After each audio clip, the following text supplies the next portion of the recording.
I've also been told to say that my daughter's catering Stop business, dodging the camera. if you enjoyed the canapes, she has cards and she does Christmas cakes. And other Christmas regulated food. Thank you. Yeah. She has also got a very good website, an interesting blog called Madeleine's and Marmalade as well. Right, I'm going to read a bit. I was trying to think of a bit to read, because my favourite bits are later on in the book when I thought of spoilers. But I'll try and do it. Can we have a bit with a probe?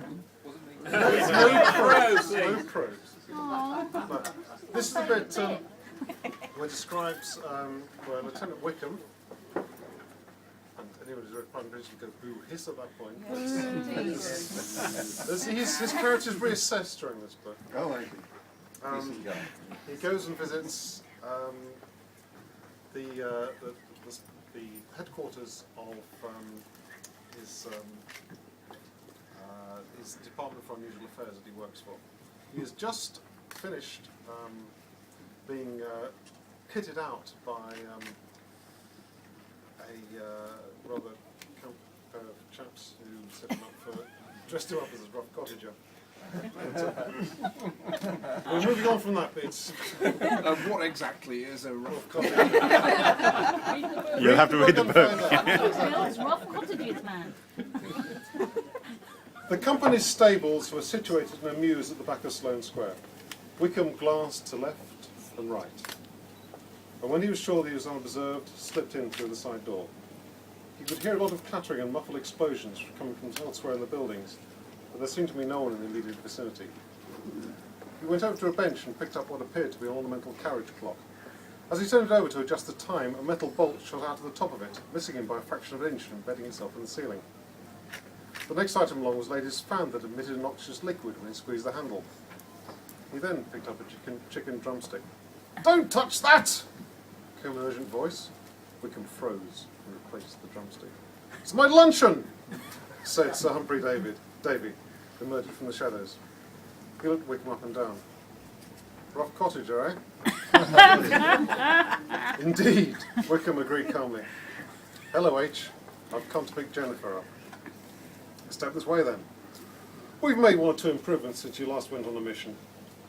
Wickham groaned inwardly. He followed H to the building next door, where his horse was being restrained by two young men wearing full body armour. "Now pay attention, Wickham."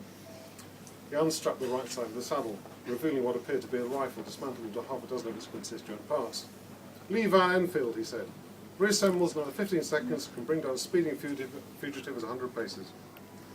He beckoned to Wickham to follow him round to the other side. He led down the other side of the saddle, enumerating the contents one by one. A set of matching hunting knives, plus tool for removing stones from hooves, full canteen of cutlery with a pair of goblets, emergency flagon of claret and a pound of salt beef. Carrier pigeon. Carrier for carrier pigeon. And this, he pulled out a small leather pouch, is most important. Suicide tablets? Certainly not, said H. Sugar lumps. H took a couple out and offered them to Jennifer, who gobbled them up with apparent relish. "Now watch this," he said, motioning Wickham to move back slightly. He went over to Jennifer's side and slapped her firmly on the rump.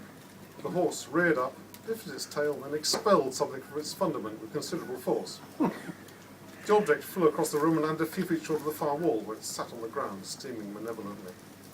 "You might want to duck now," said H. Wickham looked around and realised that everyone else in the room had already done so. He was halfway towards the ground himself when the pellet exploded. It turned out that halfway to the ground wasn't nearly far enough, and he took the full force of the blast in his upper body.